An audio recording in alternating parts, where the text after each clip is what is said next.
Series looking at the parables, and I have to say I was so excited when I realised that it was this one this week.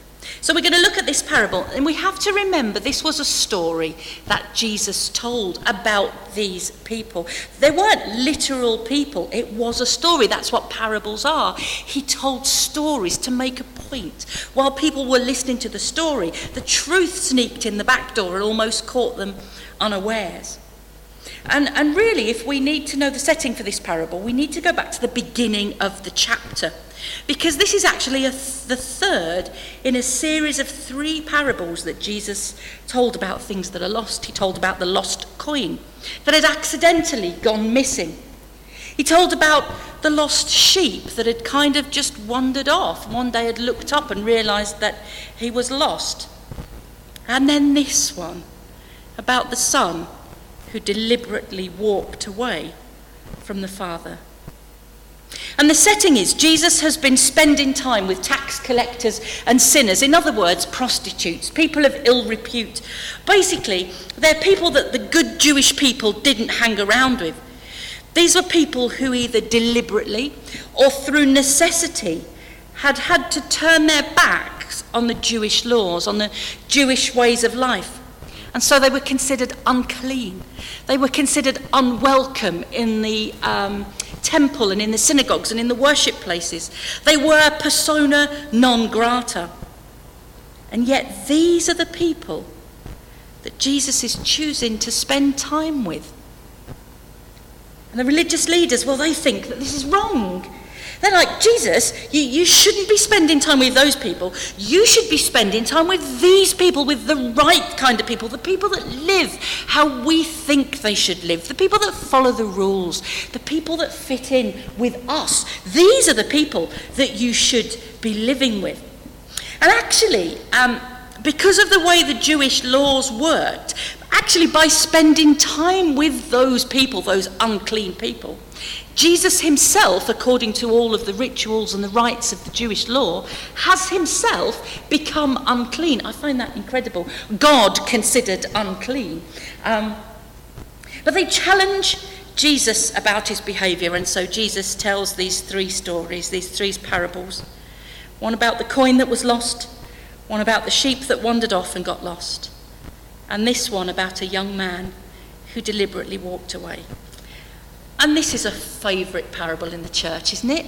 It's one we hear so often, it's one we tell so often, it's one that is precious to many of us, it resonates with us. And the church has used this parable, rightly so, many, many times to demonstrate the love of God.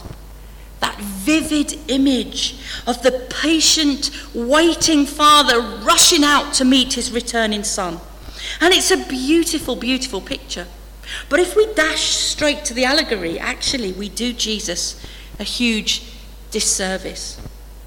You see, this was a massively shocking and disturbing story in its day. What was behind it, though, was the need to escape. And the people who were listening would have understood that very well. The need to escape poverty, the need to escape the insecurity, the sense of living under Roman authority. They might be in their own land, but they don't set their own laws. They'd have understood that feeling that said, you know what, things will be better if I can just get out of here, if I can get away, if I can go somewhere else. I know that feeling. That's how I ended up in Essex at 21 years old, having been born in the West Midlands. I just thought, life will be better if I can get away. Trouble is, the grass isn't always greener, is it? Sometimes we just take our troubles with us. So we have here this small family, 2 brothers and a father. Don't hear of a mother, we don't know if there's one around. That would have been usual at the time. Women were often overlooked. But we later find out that there are servants and there are hired hands. So this is a different setting to the other agricultural parables that we've looked at. See, this is a fairly affluent family, what you'd probably call middle class. They're not the richest because there are villagers nearby, so they're not isolated on a grand estate. But this is certainly not a poverty-stricken family on the breadline. This isn't a family that's struggling to get by. And so they've got this farm or small holding and staff to help them. You see, this was a family business built up over time, ready for the majority of the property to be given to the elder son to continue. We've talked about how the inheritance laws work over the past few weeks. And so this farm would have been a source of income, not just for the two sons in the future and for their families, but also for the people who they employ. This farm would have fed and kept many, many people. But this farm didn't belong to the sons yet. That was for in the future, once the father, the owner, had died. But then along comes the youngest son. Don't you love youngest sons? And he says, I want out. I've had enough. I want out, and I want out now. I'm not prepared to wait for you to die. In other words, he said to the father, I wish you were dead now. I wish you were dead. Give me my money now. I've had enough of this family. I've had enough of this farm. I want out. And this would have understandably been disgraceful in the community. Sometimes in our Western culture, my children think I have the deepest pockets. My middle son is just about to move into his very first home of his own, and it's unfurnished, and I've got a list longer than my arm. The latest one was, oh, Mum, I'll need a fridge freezer. I'm like, good for you, son. We have this kind of understanding nowadays that we help our kids out. This is not what was going on here. This was disgraceful. This was the son saying to the father, I wish that you were dead. Give me my money now. But even here, notice the father's reaction. He does as the son asks, and he divides his property between. It says, did you notice this? I've read this millions of times, but I only noticed it this time. He divides his property between them. In other words, both sons get their inheritance. The father keeps nothing for himself. He gives it to both sons. I've missed that before, but it's actually really significant. It's not like he's given some to the youngest son who sells it and squanders it, but the older son's still living out of the pocket of the father. He's given them their inheritance. And then we're familiar with what happened next. It's a familiar story. The money was wasted. The son's inheritance gone, frittered away with nothing to show for it. And as the money ran out, so did the so-called friends, so did the women, so did the good times. And it seemed that the money ran out at the same time that there was a food shortage, a famine across the area. And so as the money went down, food prices went up. And the youngest son found himself suddenly homeless. Worse than homeless, because he got a job working with the pigs. And the pigs, to the Jewish people, were considered the most unclean animals. This would have been the worst job ever for a Jewish man. But the son was so desperate, so hungry, he was prepared to do anything. And he was so hungry that at times he resorted to eating the food that was for the pigs. But this was not some kind of divine retribution. This was not some kind of God punishing this young man for his choices. This was the natural consequences of his actions. This was the natural consequences of the choices that he has made. Please don't imagine a God sitting up there going, serves you right.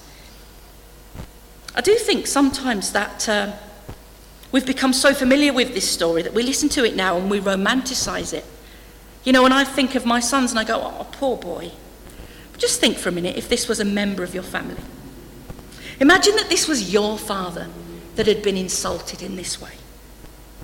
Imagine if it was you who had been insulted in this way. Wouldn't you be thinking that this young man was getting what he deserved? There's a saying, isn't there? You made your bed, now you go lie in it. You get your just desserts. We kind of think like that sometimes. And you can almost sense the religious leaders in the crowd thinking that exact same thing. This young man has behaved badly, and now he's getting his just desserts. And if Jesus had ended the story there, they would have been justified. See what happened? when you step out of God's purposes. See what happens when you step outside of the law. Problem is, Jesus isn't finished. And he tells us that one day the young man comes to his senses. It's like reality hits him with a brick. And he's just like, the seriousness of the situation. And so he decides to take his pride in both hands and go back to his father to beg forgiveness. And I wonder how much of what the son rehearses is remorse. And how much is, if I say this, then he might take me back in. How much is genuinely, I am so sorry, Father. And how much of it is just, you know what? Even the hired hands are better than me. Even if I go there to my father's farm and be the lowest of the low, I will be better than I am now.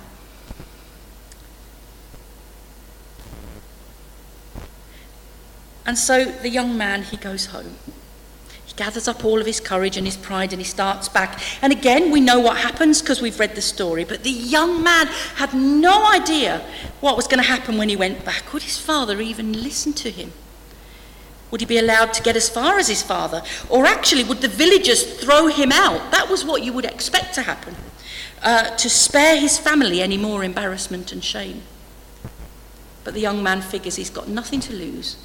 What could possibly be worse than this? Adrian, I've just seen someone walk past. It is a couple of minutes to 12. It might be worth just going out and welcome people that had come in just for the barbecue. Is that all right? I'll fill you in on all the important bits later, darling. You'll be all right. You won't miss anything. But then we get, don't we, to the most amazing scenes that are recorded anywhere. While he's still far off, his father sees him. And he's got that wonderful phrase, he girds his loins. In other words, they didn't wear trouser suits like we have today. They kind of wore the long robes. And to gird his loins meant he would have grabbed the back of his robe and pulled it up. I mean, how dignified. And then run so that he wouldn't have fallen over that. And the thing is, for us, again, culturally, we're used to seeing people running. Jogging's a thing that people do. Insane people, admittedly, but they do. Young people, middle-aged people, even old people who should know better. We used to seeing people running. Jewish elders do not run. It was shameful behaviour. But the father knows, you see, that if the villagers get to his son first, then the son will face scorn and shame and rejection. And so the father runs to be the first one to meet his son. And it's like the son starts, doesn't he? He starts his speech, but he doesn't have time to get it out before his father is putting a cloak around his shoulders, a ring on his finger, sandals on his feet, and he's calling for a celebration feast. Ah, it's a wonderful story, a wonderful, wonderful story. And we can imagine the sinners, the prostitutes, the tax collectors, the ordinary people in the crowd hearing this. And maybe they might have identified with the younger son. They might have taken a look at their own lives and realised that Jesus was issuing them an invitation that still goes out today. An invitation to return to the Father who loves them. An invitation to come and receive everything that he has for them, to be enveloped again back into the family. It's so tempting to end the story there, isn't it? What a wonderful, happy ending. Everybody's home, everybody's happy. Isn't it wonderful? But still Jesus isn't finished. We get this scene, really puzzling scene with the older brother, don't we? The older brother hears what's going on and he refuses to come to the party. And I wonder if you realise that for the third time in this short story, for the third time, the father shames himself again. You see, in refusing to come to the party, in front of all of the people disobeying his father, the elder son has again disgraced his father. But the father loves his eldest son, and so he goes out to him and he pleads with him, "Son, come in. Come in." Father loves his son. He doesn't want any of them to miss out. And I wonder if and when the religious leaders started to identify with the older son, the one who'd been faithful, the one who'd kept the rules, the one who'd never done anything wrong, who'd worked day and night, and yet he had a completely wrong attitude. I read something this week that said the thing is, the elder son hadn't realised that he was an adult now. Part of the problem was that he was waiting to be given those gifts from his father like a child would be. He hadn't fully grasped the idea that when the inheritance was split, he received his share, and everything that belonged to the father was his, all of it. But he wasn't living in the fullness of that. He was still living like a child. And so we have this clash, this party for the returned wayward son. The sinners and the tax collectors and the prostitutes welcomed home. And the elder son, who is loved and precious to the father. Did you know that Israel is often called God's firstborn son in the Bible? It's there, Israel are God's firstborn son. So the religious leaders, the scribes and the Pharisees, they're also invited to the party. The question is, will they come? And this is where it ends. Oh, and isn't that frustrating? Because we want to know what happens next. Will they come and join the celebration? Oh no, that's Christmas, sorry. Or is keeping the religious rules more important? I've got a picture to show on the screen. Dave, can you give everybody one of these? Sue's printed some pictures that I asked. Those of you who are familiar with the work of Rembrandt will be really familiar with this. On the table there, Dave. If you can give everyone pretty quickly, because it is already time. It's a picture painted by Rembrandt. It's all squashed out. This is why I've printed you one off, because you can't see it. It's a wonderful picture. And my question to you as you look at that picture, hold that picture in your hand. Who do you identify with today? Right at the front of the picture, we see the youngest son. Do you need someone's help to give them out, Dave? Because, yeah, you're right, darling. Speed up, yeah. Chop, chop, crack on.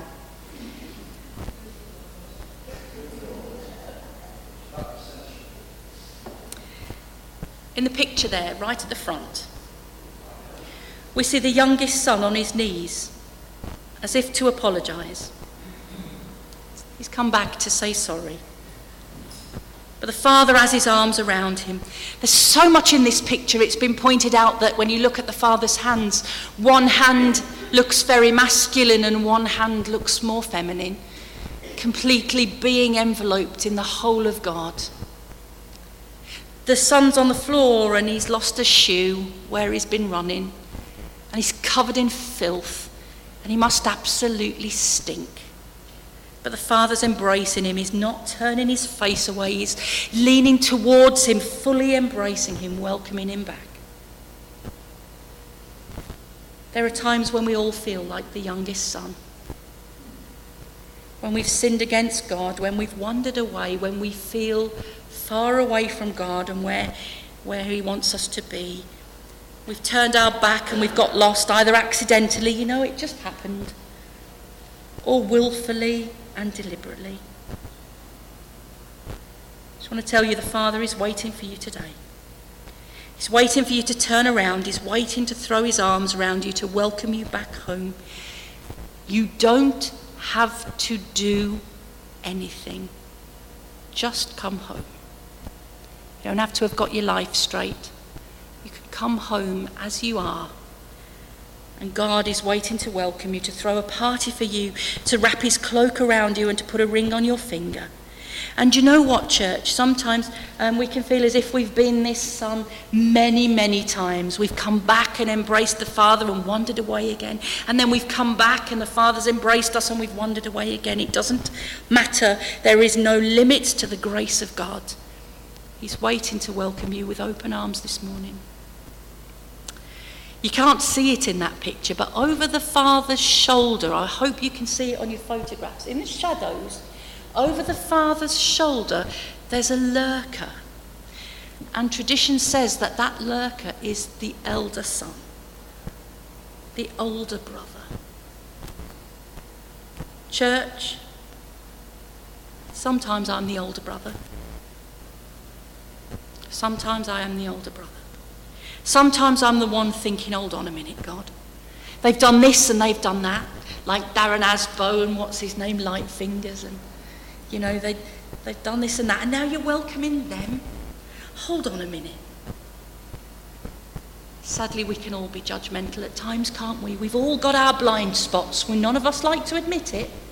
But we've all got our blind spots. And at times we are all the older brother. The one standing up the corner going, hold on, God. What about me? What about me? Why are they getting the blessings? What about me? And yet God issues the same invitation to you today. Come to the party. Jesus says, will you come to the feast? Will you come and join the party and celebrate? Yes, it's going to be messy. What's to say the younger brother's not going to do it all over again? Because church, we do. But will you come anyway? And will you join in the wonderful, amazing grace of God? We're going to sing now, Amazing Grace, how sweet the sound that saved a wretch like me. But church, please, keep that photo, tuck it in your Bible. Those of you that don't use real Bibles but only use electronic things, stick it on the fridge. Put it somewhere you're going to see it. And when you look at it, give thanks to God for his grace. And remember how much he loves you. And fall into his open arms. Let's sing praise to God.